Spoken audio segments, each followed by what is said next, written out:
Combat Thoughts. I'm Robbie. I'm Lee. And I'm Alex. We're going to take a deeper look at culture and philosophy behind martial arts.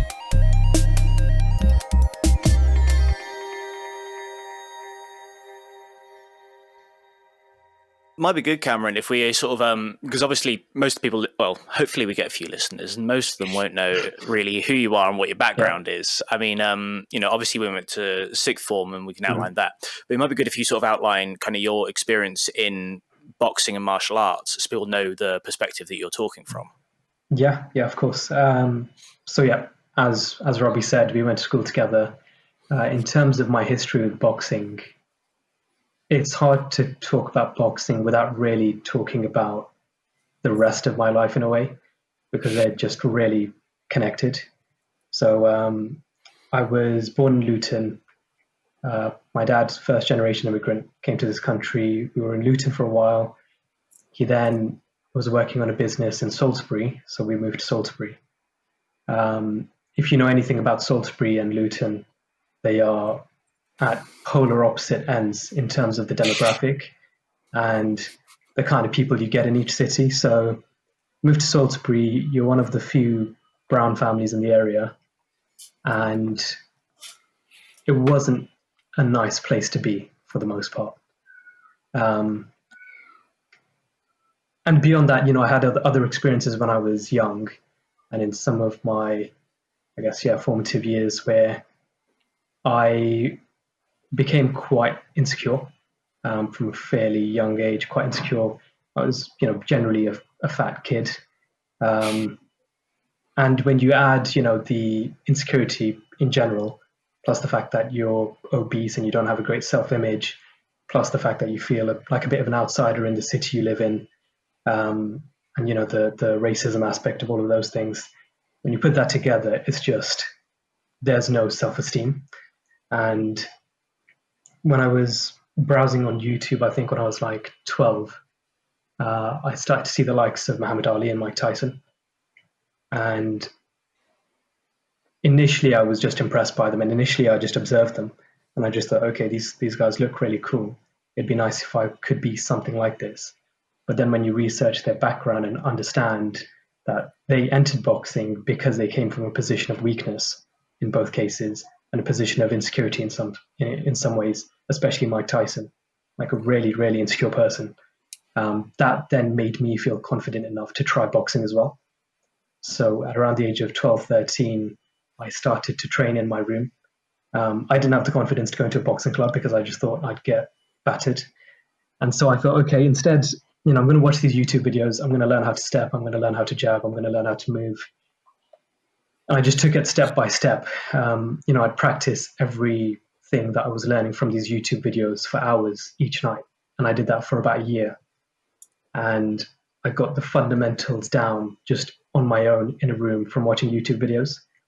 And then a year later, I finally went to a boxing club, the Salisbury Boxing Club. And they seemed to be quite impressed with me from day one. They didn't actually believe that I'd never boxed before properly. Because the standard I managed to get myself to just from watching YouTube videos was actually quite decent. So they threw me immediately in to do some sparring and things like that. So it was just kind of, that's for me where things came apart, because they put me in against a guy who, he was a junior as well at the time, but he was a county champion. Mm-hmm. And I'd never sparred, and I'd only practiced in my own room on my own. Yep. So to go from, drilling those moves on your own to being in the ring and sparring with this guy, plus the fact that he was told I was quite good, because they saw me on the back. So they thought, okay, it looks like he can handle himself. He's got the right technique and everything. I probably thought you was lying about having not done anything before. I'm sure some people genuinely thought I was lying. But then I went in there and he was in front of me, and he showed no mercy. He just destroyed me. Because in his eyes, I was supposed to be a guy that was good. And I just got destroyed. And I came out of that just feeling not that disappointed, because I expected to get destroyed. When I first started boxing, people kind of laughed at me, my own friends included. So I wasn't surprised that I got battered. And I kind of left, licked my wounds a bit, carried on doing the training. And to get into the ring when you know you're going to get your ass kicked, it's quite an uncomfortable feeling. And I had to get used to that every other session. So there'd be this feeling in the pit of my stomach, and I'd feel really uneasy, and I'd feel anxious and kind of just afraid. And I knew I could make an excuse, or I could not show up. I could say I left my mouth guard at home or something, and they wouldn't let me spar. And each time I would just convince myself I just needed to get up there and get in there, and then the rest I'll work out. And I just kept doing that. And I was battered for months until eventually I started to do well. So yeah, for me, I just kind of went in the deep end, trained with these guys, worked really hard, tried to stay disciplined, and it all went from there. And in terms of the progression I saw in boxing, it was quite rapid. So because I was really focused and I was taking it step by step, I was becoming a student of the sport. I ended up being allowed to spar people much bigger and much older than me. So at the ages of 15, 16, 17, I was sparring guys who were in their mid-20s and sometimes 30s. And when I was weighing 56, 57 kilos, I was sparring guys who were 70, 80, 90 kilos. And no one seemed fussed because I was a decent sparring opponent and I was keeping up with them. And there's a few kind of, I guess, groups I met and bumped into along the way that probably shaped who I ended up becoming the most. One of those was a guy called Adam Grigg. He used to box for England. He's from Salisbury. He trained at Salisbury Boxing Club. He was raised in that club. He did a bit of work with the Southampton Golden Ring as well. But essentially, I'd read about him in the papers when I was first starting off, before I'd even joined the club. And I'd read his name, and I'd read that, he'd boxed for England, and it was basically, kind of a local hero, local celebrity. So I met him for the first time at the boxing club. I went up to him and kind of introduced myself. And from then on, he kind of took me under his wing. And for the next few years, he would, spend time directly with me. He would take me on the pads. He would watch me on the bag. He would take me in the ring and spar with me. So to be, 14, 15 and sparring a guy who used to box for England was just awesome practice. And then from then on, I ended up doing sparring work with the military, sparring with other boxing clubs, sparring with, clubs that had professionals there as well. I, at some point, decided, okay, the boxing's going well, and I feel like I can move, forward with it. I feel like I've got some potential. And it didn't just come from me, it came from other people, because I was always looking for that kind of external validation. And the coaches from quite early on were already talking about how I could go pro, or at least in the amateurs, I could become a, like box for England as well, be like Adam, maybe become a national champ. Met other coaches from other boxing clubs. When I would spar their guys, they would see how young I was. They would see I was sparring guys much bigger, much more experienced, and they'd say, yeah, you look like you've got a future in pro boxing. Even when I sparred with the military, they were saying, hey, once you leave school, if you're ever interested, come and join the military. You could join our squad and we'd love to have you on board. So that was kind of enough for me to know, okay, maybe I've got something here, maybe I could develop it, and maybe I could actually make a future out of this. But my dad had other ideas. So I spoke with my dad, and he kind of, I wouldn't say he crushed my dreams, but at the time it felt like it, where he just basically said, no, like that's not happening. You need to focus on your education. You need something stable. You're not going to make money from boxing. It's too risky. You can get brain damage, all of those things. Mm-hmm. It's a very dad move. Which is, yeah, it's a dad move. I mean, to be fair, he had a day before that where I was in the car and I first told him what the coaches said about me becoming a pro boxer. At first, his response was, oh, that's, it's quite cool. You could be like the Amir Khan of, Bangladeshis. And I said, yeah, that sounded cool to me. I liked, it was nice to hear that from my dad and have some approval, have some encouragement. And the very next day, he changed his mind. And then it was kind of an uphill battle. So I had to justify every time I was, leaving for training and I was putting time into boxing where he felt I should have been putting it into my education. and I was predicted mostly C's and B's at GCSE. But the kind of discipline I picked up from boxing meant that when I applied it to education, I managed to attain things I never thought I was capable of. So it went from the predicted B's and C's to pretty much all A's and A stars for my GCSEs. And that was kind of the first sign for me that the philosophy I picked up in boxing, I could apply to other things in my life. And I did it again with A levels, and again, it went really well. Ended up at the London School of Economics, joined the university, and then when I joined there, immediately started boxing with the club there and became boxing captain for the club for the next 2 years. And I mean, the story doesn't end there, but that's, some idea of how it went. I'm not sure if you guys want me to dive right into what happened in the years following, because it was quite eventful. So I think this is going pretty fucking solid. Outlines bits you learned from boxing, outlined your start for boxing. Just keep going, Cam. I think you can go. Thanks, man. No, happy to. So this was quite a critical point where up until that moment where I joined university and I joined the boxing club there, for me, it was always not 50-50, but there was a chance in there that I was still going to be able to make it my career. And there was a chance in there that I could still someday, bring myself up to a level where, I'm competing for England or competing at the European level, someday go Olympics or go pro. It was still in the back of my mind that I thought that was possible. When I joined university, that kind of went out the window, and I just accepted boxing had to be casual. At this point, studying at LSE, studying economics and pursuing a future in finance, it really wasn't going to fit. I wouldn't have the time to pursue boxing the way I wanted to. So, I went ahead and I did the training at LSE, and I was really lucky to have an amazing coach, this guy called Ian Streets. He's got his own podcast about boxing as well. He's a genius and he's a machine. Like, he was such a good coach. He helped me develop in so many ways, and he gave me freedom as well to develop my own style. Whereas most coaches would try to enforce the style of boxing that they do on you, because that's the style that they know and they're most comfortable with. So they know how to optimize for that style. Yep. Whereas Ian will see the fundamentals that you do well, and he'll see the style you have, and then he'll just kind of be trimming around the edges and just encourage you to be more of yourself. And that style of coaching just kind of brought out the best in me.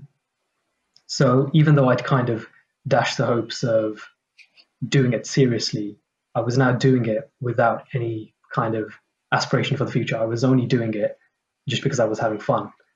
And in terms of how much I enjoyed boxing at the time, that was as close as I could have gotten to really loving the sport for itself and nothing more.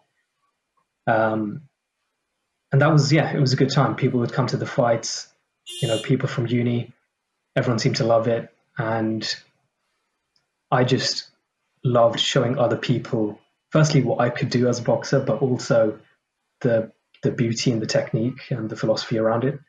So when people would join the club and they would want to learn more about boxing, I was just excited to teach them. I just wanted more people to learn about boxing, to have a go at it, to experience it, and hopefully fall in love with the sport as well, the same way I did. And then, entered third year of uni, had a great time, had a great group of people around me who helped build the boxing club up. And then I kind of left and I joined an investment bank to kind of stepping away from university, stepping away from education and being a kid in ways to finally becoming an adult. Mm-hmm. And this is, that was the point where life changed, but some of my dreams felt like they died. And I'm sure most people that enter the world of work after being at uni might feel that way, where it feels like, you're finally becoming an adult. You've got responsibilities. You have to be at work, given amounts a day or given hours of a day. And suddenly it feels like you don't really have time for the things you love and the things you enjoyed. And I was working out in Switzerland and Geneva, and I didn't really have a crowd around me to box with. And the boxing club I went and visited briefly, no one spoke English, and it was really only French, and I couldn't speak French. So that was me out of boxing for a year and a half. Didn't touch boxing, didn't do anything with it. I coincidentally, no, probably not much of a coincidence, maybe it was somewhat related, but at the time also I was deeply committed to the work and started to neglect many other aspects of my life. So I let go of boxing, but I also let go of much more around it. I didn't really keep up with the friends I had from the boxing world. I didn't spend as much time with my family. Became a bit depressed. Became very depressed, and eventually decided I'd had enough. And it was a job that I could have only dreamed of when I was a kid. In terms of the money, in terms of the responsibility, the name of the brand, it was a job I could have only dreamt of when I was young, and it was there, and I had it. And I'm sure I had it partly because of what I learned from boxing. And then I kind of abandoned boxing and was done with it because I was too busy. And having the career sorted and the things that my dad wanted for me, finally all of that was laid out. And I just felt very kind of shallow and empty. The job didn't actually, in the end, mean that much to me. And I decided to come back to the UK to try to figure out what I really wanted to do. I said, I was going to enter boxing again. I had a conviction in my mind that after a year and a half of not boxing at all, it was one of the few things I couldn't get out of my head. When I was working at the office in Geneva in Switzerland, when I was there at the desk, I was always thinking about boxing. In the back of my mind, I could see myself sparring people. And sometimes when I was stressed or bored, I would be shadow boxing, like in a weird way, by my desk. When I didn't think people could see, but it turned out they could because they told me about it later. So yeah, that was always there. It was always there, and I couldn't get rid of it. And it was kind of eating me up. So I said, okay, I'm going to have another crack at boxing. And this time I want to make it work. This time the career is not going to be the primary, focus of my life. This time boxing will be the primary focus. And I want a career that I could fit around boxing. So I moved. After the move, JP Morgan, a few people from JP Morgan got in touch with me and essentially interviewed me and offered me up another role at JP in London, but this time they would be more flexible and there would be reduced working hours and I'd be able to fit boxing around work. And, I was happy with that. I was excited to be back and I felt like, okay, this time I'm going to do it right. And I think this time I'm going to take up a few notches and I'll actually accomplish something special with boxing. So I looked around for boxing clubs around London. There's a lot, but the one that probably appealed to me the most was Miguel's. They're based in Brixton, and Miguel's is a proper sweatshop. It's a really, really intense place to work. Sorry, to box. And the training there was just insanely good. The training, the sparring partners, the coaches around you, the facilities, the general atmosphere, the culture, like everything there, you just live and breathe boxing. When you're there with the amateur squad, the guys who are kind of working their way up, if you talk to most of them, almost every single one of them want to become pro boxers. And almost every single one of them have, committed most of their time outside of work to boxing. And that's just it. And some of these guys, are doing part-time jobs, but for the most part really are just boxers. Like that's their life. And you have the likes of Dillian White, who trained there, Isaac Dogbo, who again was a world champion. You have them walking in and out, you have them sparring, you have them around as, role models and figures in the same club as you. So it's a cool place to be. And for me, it reminded me of what's possible. And at that point I said, yeah, I'm going to build myself up. I'm going to put some time and effort into Miguel's. And hopefully I could climb my way back up and box at an elite level and maybe someday go pro. And this started to happen in, I think it was late 2017 or early 2018. And I spent pretty much a solid year training with them, getting up to speed. And I was coming up to my first fight with Miguel's. And yeah, everything was going perfectly. Like I'd had my nutrition in place. I'd worked really hard. I was training really hard. I was sparring all the time. I was in shape. I was probably in the best shape I'd ever been at this point. And that's when the other things outside of boxing just started to collapse around me for some reason. It's hard to explain. I mean, when you have certain experiences, especially when they're kind of psychological, it's hard to separate what's truly psychological and what's being driven by your physical health. Both ways. So sometimes it's hard to tell whether you're feeling down for physical health reasons or whether your physical health is suffering for mental health reasons. Hard to detach the two and hard to know which way around it's working. And for me, I was kind of mixed up because I was having concussions with the sparring sometimes. Mm-hmm. And at the same time, I was kind of stressed with work. I wasn't happy. One of my closest friends through uni, who kind of, we worked on the boxing club together, his name was Taha. He was the captain when I joined the club. He took me under his wing. He sparred with me. We trained together. We were really close friends ever since then. So, for 5, 6 solid years, we were really, really tight. He had been diagnosed with cancer, and he passed away, I think, a month before my first fight with Miguel's. So he passed away. That was, on my shoulders, and I was having a tough time dealing with that. But at the same time, I was unhappy with my work, and I was having concussions. And in terms of the symptoms I was seeing, was that I'd be sat at work, I'd be sat at the desk, and you would have a moment where everything just kind of goes fuzzy, and it feels like you're no longer there, like you're a step removed from reality. So there'd be these moments where I'd fade in and out of feeling present. So I'd feel like I'm watching my own life through a screen. And when that would happen, I couldn't get back in. Like I had to wait until I'd fall asleep. And then when I'd wake up, I'd feel normal again. And that started to happen, multiple times every week. At first it was once or twice, and then it was 3, 4 times, 5 times a week. And at that stage, I was really struggling to figure out what the cause was. Was it the stuff with Taha's death? Was it the boxing? Was it my mental health from before? Like what was really driving this? So I then, saw a few mental health experts. They spoke to me. They picked up on the boxing side of things, and so they also sent me to do some tests and some MRI scans. I sat down with some neurosurgeons as well to kind of have a look at the symptoms and see what they thought. And the overwhelming feedback was that we don't see any material damage to your brain at the moment.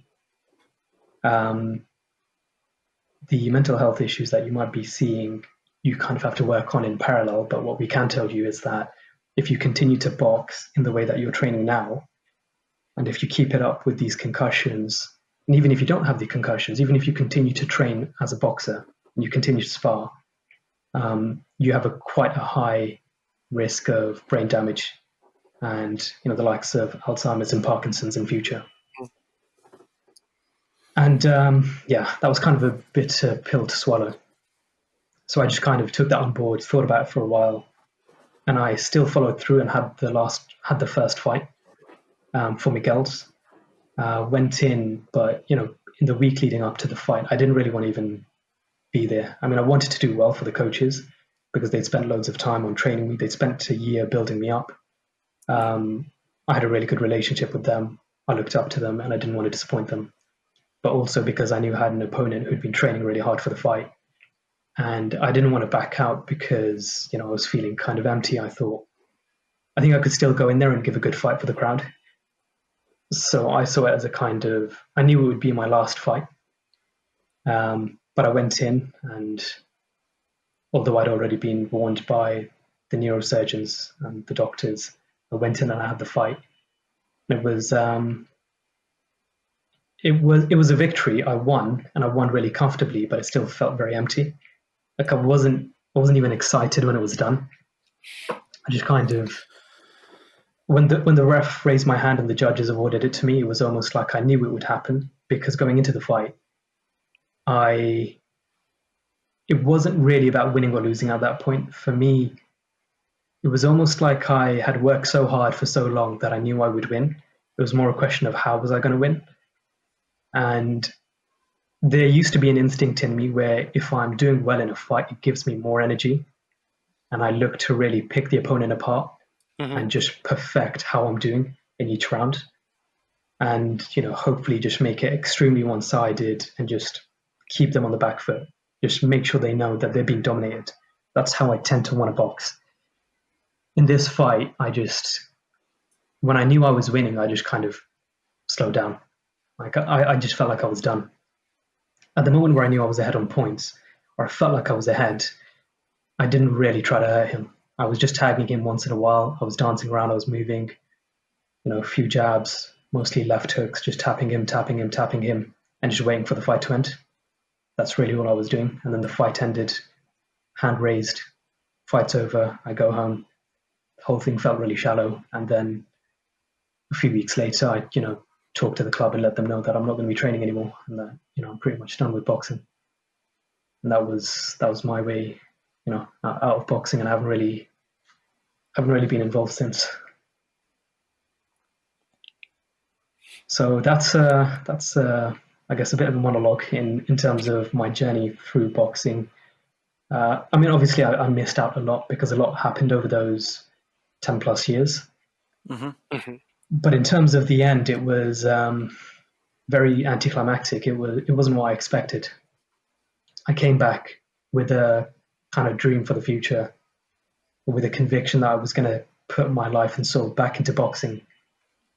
And it was a combination of, the mental health stress, the physical dangers of boxing, the death of my friend who, he was quite close with me in the journey through boxing since I joined uni. This was a guy who I would do pad work with and I would spar with. He would do pad work with me before the fights sometimes when he would come along. When I came back, he convinced me to come back to London. He convinced me to leave my old job. When I decided I was going to join Miguel's and try to, get to an elite level again, he was the first person I talked to. And so when he was gone, it was difficult to really think about boxing and look at boxing going forward. And then, those other things compound that. So the health risk for the long term, that just compounded the issue where I was already less excited because of his absence, but then to know that there's more risk there. And these are risks for the most part, for most of my life, I just brushed aside. Like I knew it was there on paper. People had always talked about it. My parents had warned me since the very beginning. Now, that was one of the things my dad said right then in the beginning. Risk of brain damage, don't do it. And I just ignored it. And I kind of lived in a way where I didn't worry too much about the future, because sometimes when you're young, it feels like, the future is very far away and you feel invincible. You feel like you could deal with whatever damage comes your way, or that you'll be good enough that you're not going to get hurt. But to get to the elite level, you need to spar people who are tougher than you, who are better than you. And it's not really even the fight, it's the sparring that damages you, because you do a lot more sparring than you do boxing or competing. And that's what started to become apparent. And for me, I couldn't really afford to continue to box and continue to risk, my long-term health like that. Because for as long as I was boxing, I would always wonder, in terms of the symptoms I was experiencing, is it really psychological or is it the boxing? And it was only once I stopped boxing would I know that maybe it's not the boxing that's driving this. And when I did stop boxing, the symptoms actually did lessen. But again, I don't know whether that was because I was putting so much of my energy, so much of my mental energy into the sport. When I didn't, I was obsessed with it. There was no half measures. I was dieting really well. I was going running very regularly, like 7, 8, 9, 10, 15-mile runs. 3 times a week to try to cut down the weight. And then training regularly at Miguel's as well. So I put my life into it. And when I stopped, maybe it was the fact that I wasn't sparring as much, but maybe it was also the fact that I wasn't obsessed with something in the way that I was. Maybe the fact that I had a break where I'd go home from work and I could actually rest instead of then think about boxing and then immediately go for a run or go to training. So it could have been that break, and it could have been the physical stuff, but I'm not really sure. And one of the things about any time a person, sorry, go ahead. Yeah. It's still quite hard to pick those different aspects apart, I suppose. You mentioned it was hard before, but there's no reason it'd be easier now. In terms of the sport or in terms of life in general? In terms of you getting the symptoms compared to the emotional state and the physical state, it was hard before and it's going to remain hard even when you quit boxing, because that has a knock-on psychological effect just by quitting boxing and having that time to relax, as well as the physical effect of, not getting hit in the head. It's still hard to tease those different aspects apart. Yeah, that's true. I'll never really know which way around it was. All I do know is that, I had the professional advice from the doctors and surgeons. They told me something I probably already knew, in the sense that there was nothing obviously wrong, but there was a high risk of me continuing. And I also kept in mind I have a fairly imbalanced personality where I just, like I said in the beginning, I tend to do things to an extreme. So if it wasn't boxing, it had to be something else. And for me to step away from boxing, it left a gap for me to rest, because I made a conscious decision that instead of chasing the next thing after boxing, I would actually rest. And that gave me enough room to reflect and get some more perspective on life. And then, I ended up leaving the company I was at, and I actually left. Well, I told the company I was leaving before I had another job signed up, because I was just done with it and I was willing to take a bit of a risk. Worst case scenario, I don't secure another job, but I'll have the time off. I'll spend it with my family instead. So it felt like whatever happened, I would make the best of it. And actually, as it happened, as I went, I ended up interviewing with a firm that I'm now working with. And from the very first interview I had with them, I knew it was the right job for me. I really liked speaking with the people. They were really interesting. They seemed to have a similar kind of set of values to me, similar philosophy towards work, not the same kind of pressure. And they seemed quite invested in me for the long term. So I joined and haven't looked back since, and I'm quite happy with them. But the journey to get to where I am now was it was a tricky one. And there were plenty of ups and downs along the way. One thing I would add, just because I think it's important for anyone else who maybe has lost someone or is dealing with probably an existential crisis of their own, same way I was at the time, was that when Taha passed away, in some sense, that it was very difficult and it was sad. But in some ways, it kind of reminded me about the value of life. And at that point, I wondered, if I was fortunate enough to live a long life, do I want to be plagued with some of the demons I'm already dealing with, but also the impact of boxing, the physical impact on my brain, which if I continue to do at the pace I was doing it at, it would inevitably damage my brain, and I'd suffer the consequences when I'm in my 40s, 50s, 60s. That the idea that I'd be dealing with my memory loss and struggle to string together a sentence and that kind of thing, that was scary. And the idea of living to an old age wasn't something I really thought about much until he passed away, where I started to think more carefully about how temporary life is, but also how long it can be and how good it can be when it's given the chance. and just reshaped some of the perspectives and the values I had. And I'd always said these things in theory, that life is short, you should try to make the best of it. Try to live with good health, treat others well, and so on, be balanced. All of these things I said in theory, but I never really lived it. I was always very kind of short-sighted and driven by what's in front of me. And it took that kind of event to force me to step back and really have a good look at myself and see whether I really was living according to the ideals that I would talk about. Was I really actually living it? And I wasn't. But yeah, that's the journey out of boxing. That's Kamran. Where do you sit now? Have you found something else for your energy? Have you kind of your kind of obsession mentality, and has it calmed down since kind of boxing ended, or have you just kind of found the next thing? Has it gone into work? Have you kind of been able to strike a better balance? I am much more balanced than I used to be. I never really used to go out on walks just to clear my head. I do that now, which is, it's quite for me, that's a big step away from how I used to deal with things.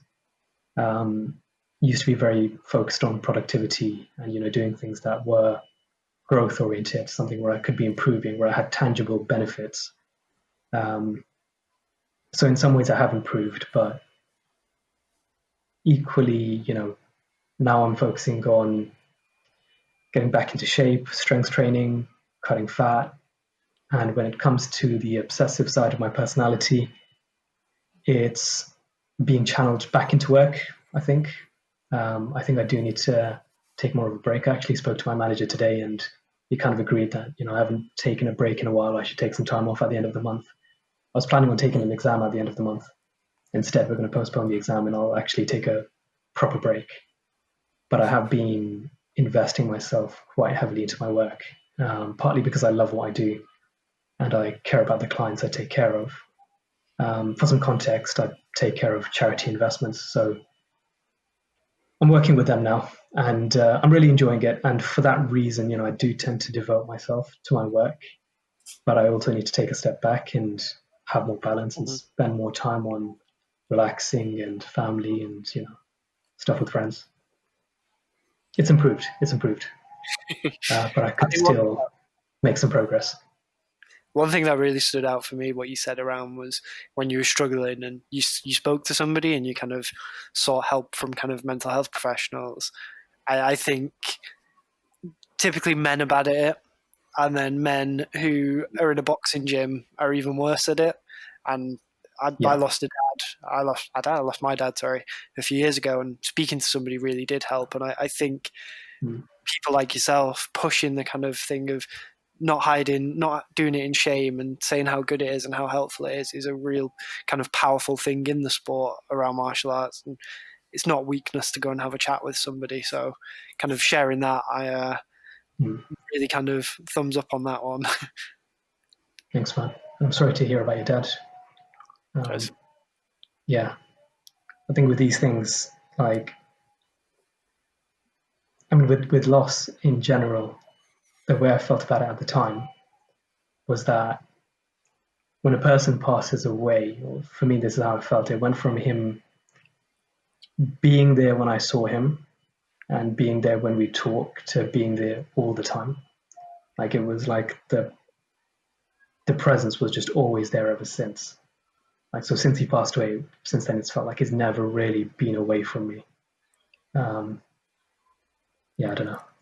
Because I had a family member when I was young as well who passed away, and it was the same feeling where they may have left this world, but in this strange kind of way, it felt like they were now maybe not a physical being, but their presence was just always there. They were just always with me. So when I was training, when I was fighting, when I was nervous, when I was scared, you would be reminded that you've got people there with you. And the thing about speaking to mental health professionals and getting help, To be honest, I found that boxing helped with that. It made me more comfortable to go and speak to them, the fact that I'd been boxing. Because if I think I hadn't, then I would have been more insecure. I would have been more insecure about my, I guess, position as a man, or whatever else, like trying to seem like a tough guy.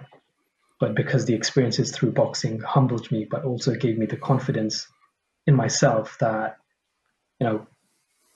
I could handle myself and I didn't need to prove myself to anyone. That made me much more comfortable with going and speaking to, a therapist very openly about my feelings. It made me more comfortable to be myself without being worried about what other people would think of me, because I had the peace of mind, and I had the self-confidence and the self-assurance to know that their opinion of me doesn't at all impact what I think of myself. That made it much easier to go and speak to someone and get some help, because I was never worried about what they think about me, and I wasn't worried about what my friends would think about me either. Yeah.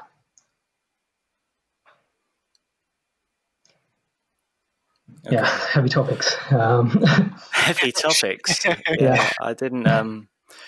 Yeah, we don't normally get on to topics about loss, and we've talked about mental health on the podcast before, but probably not quite in the same depth as this one. I don't know where to go from here. I feel like this is a good podcast, and I don't know where to end it, but I don't know where to go from here after we've covered all that, honestly. Yeah, it's awkward. Yeah, I have to wonder. There's one thing you mentioned when you came back from Switzerland that it's been.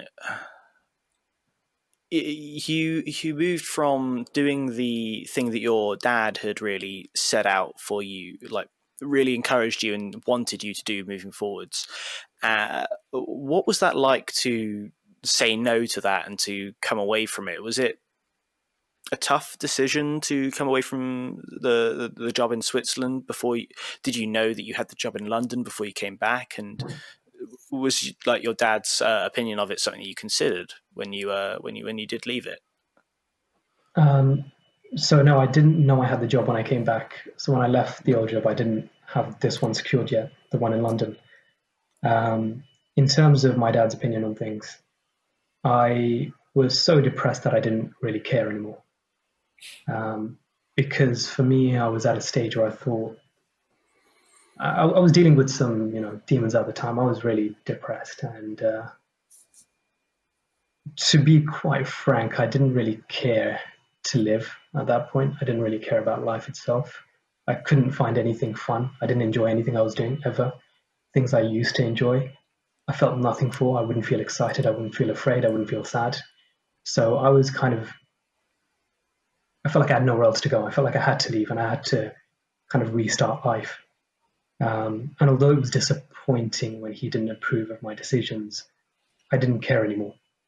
And he was in some ways glad to have me back in the UK. And then when he realized I would be getting another job at JP Morgan, again, he was, pleased to hear that. And so, yeah, I took that job. So on paper, he was still kind of happy. He didn't realize I was going to be committing, quite a decent chunk of my time to boxing again. So it wasn't too difficult in terms of, the family stuff and the pressures of my dad. At that point, I felt free because the job I'd had in Geneva was the kind of job that I never thought I would have. And so when you are able to achieve and attain something you didn't really realize was possible for yourself at that stage of your life, it kind of ticked enough boxes that I felt like I didn't have to prove myself anymore. In terms of my career, I knew what I was capable of. I had a really tough job then. I learned a lot and I worked with some, brilliant people. And I came away from it thinking they're not actually that different to me.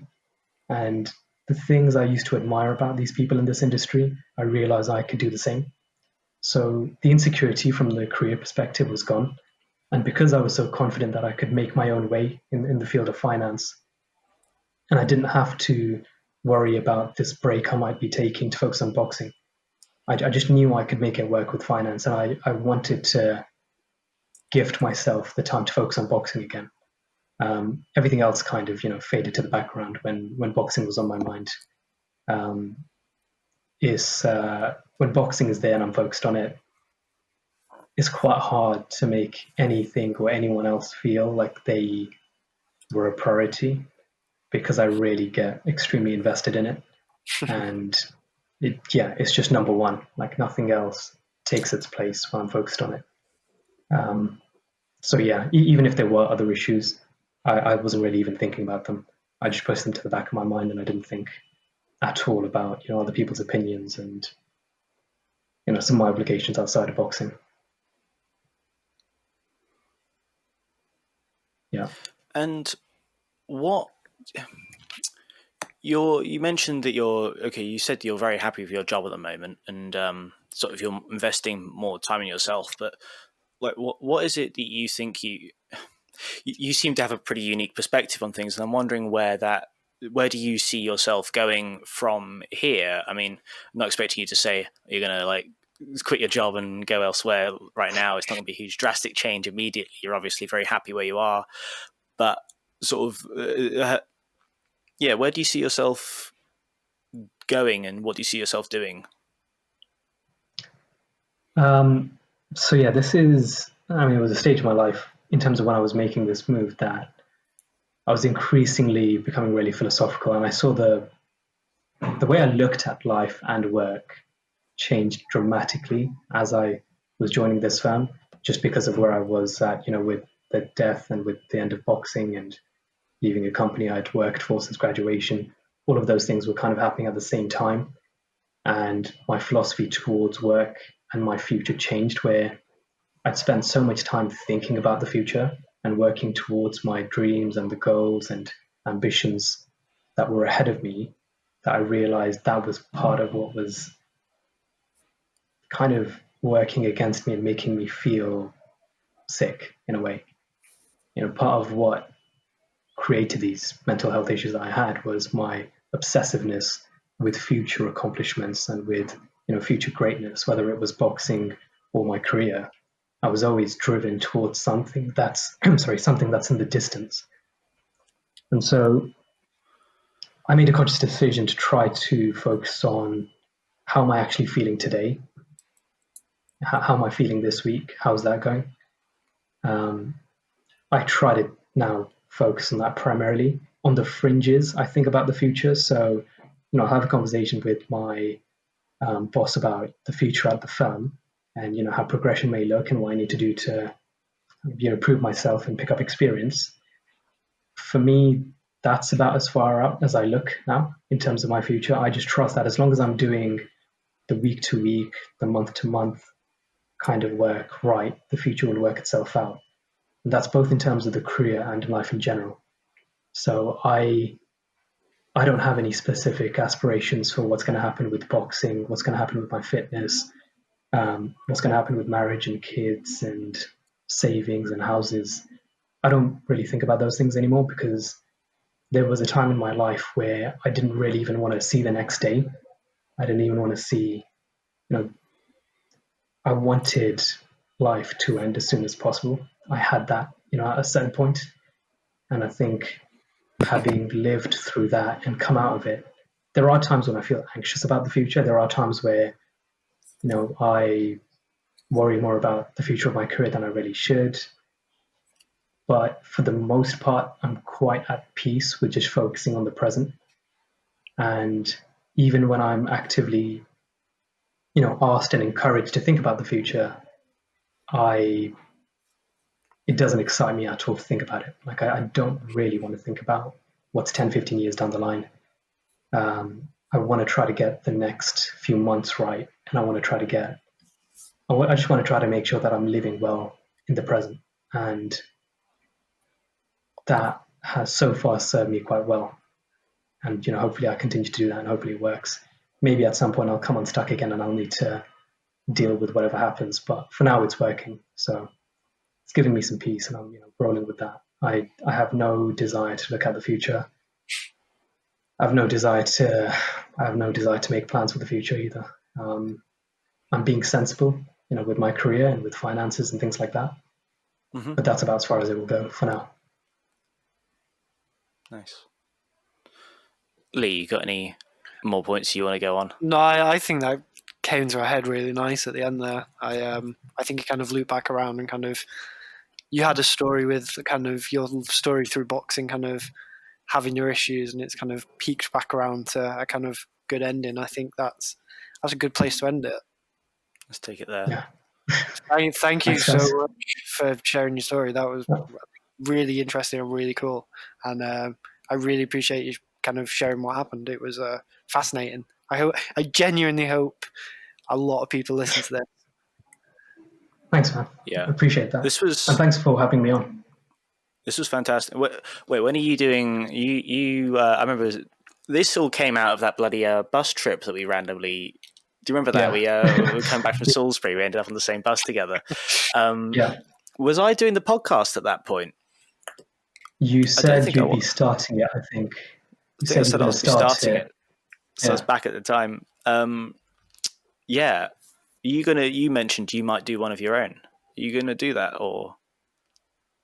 To be honest, it's fallen off the list of priorities for a while. No, that's fair. Maybe at some point. It's on my to-do list.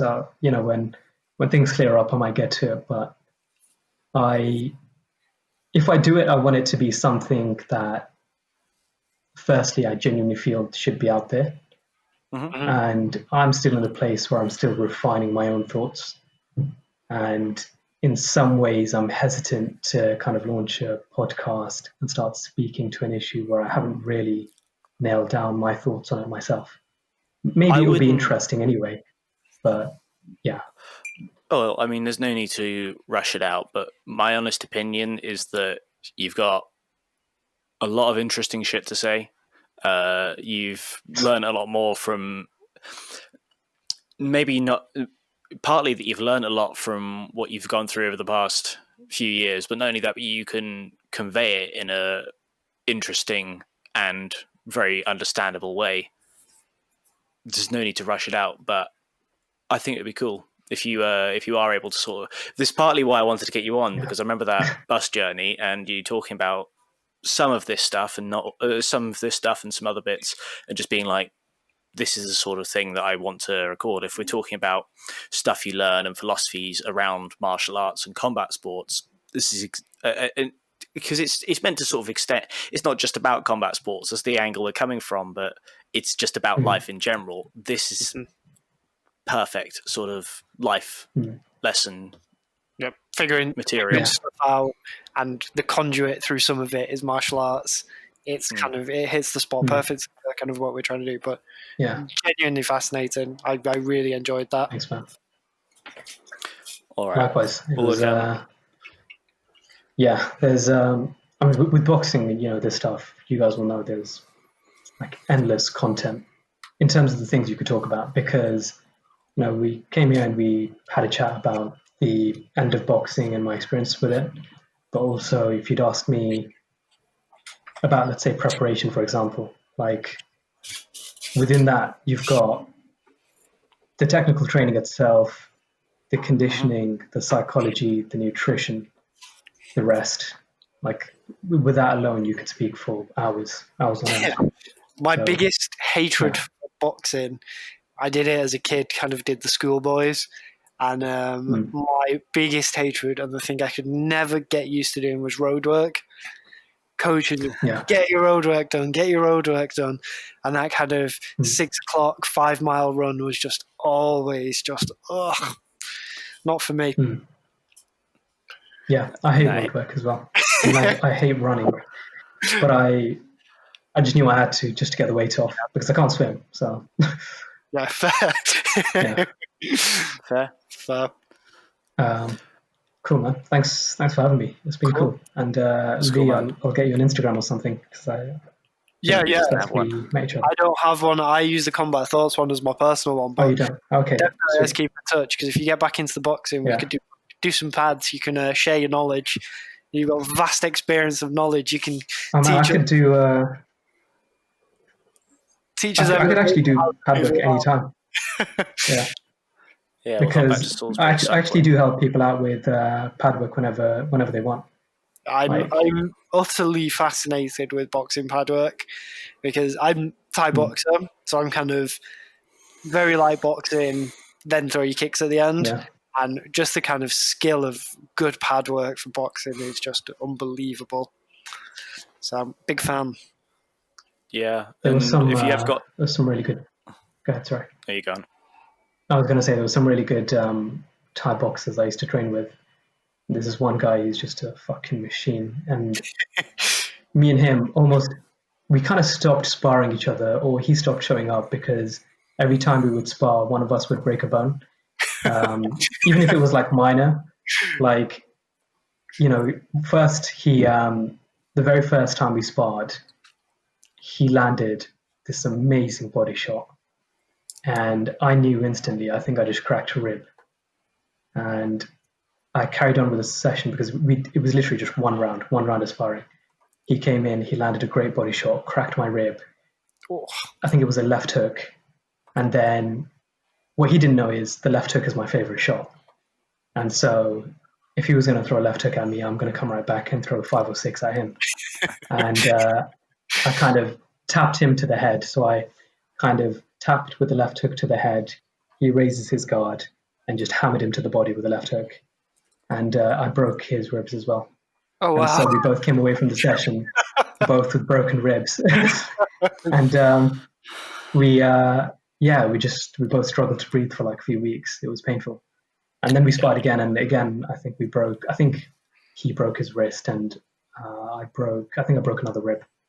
And then we were just like, okay, maybe we shouldn't spar each other. We don't do shit like that. We're way more nervous about it than to lay into each other. I don't remember the last time someone got injured. There was something you said about your coach at uni kind of giving you the freedom. So I'm southpaw, and growing up in boxing gyms, I had old boxing coaches being like, nope, you don't stand that way. You don't stand that way. I used to get called a communist because I was left-handed. My nickname in one of the boxing gyms I grew up in was the communist. And you think having the right coach to kind of like you said, like just trim around the edges, make sure your technique's good, but kind of give you that freedom makes a huge difference. Yeah, for sure. Because also you don't feel nervous or anxious about training with them, because you don't have to get it right necessarily. You just have to do it your way. Yep. I wish more coaches were like him, because he's up there. Cool. Yeah. Right, I'm going to go and grab some food. No worries. Well, look, Cameron might have you back on sometime because he's got a lot to talk about, so that'd be cool. Actually, man. And yeah. Nice one. Well, yeah, it's been good talking to you again. It's been a while. Yeah, it was good talking. This was actually the first time me and Robbie actually spoke in how long? It must be at least 6 months. I don't think we talked since last year, maybe. I think it was last year. Man, I don't talk to anyone from school anymore anyway. You don't think about it. 2 years pass, you chat again, leave, you just forget about it. Yeah. If so long passes between talking to people, you just don't notice the time flying by. Yeah, that's true. In any case, it was good to see you guys in the podcast, picking up the way it did. And I've been listening to a few episodes, and it's quite interesting, some of the stuff you talk about. So well done. Do you think so, man? Yeah. Cheers. Thanks. Some of them they just bundle through as well. So this one definitely is, I think, the best one we've had. I enjoyed this one. Oh, really? No, I genuinely... I enjoyed listening to it. Well, I forgot to ask questions at some points because I was just enjoying listening to you tell the story. So I hope that translates over well to people. Nice. Yeah, I hope so. We hope you enjoyed that episode.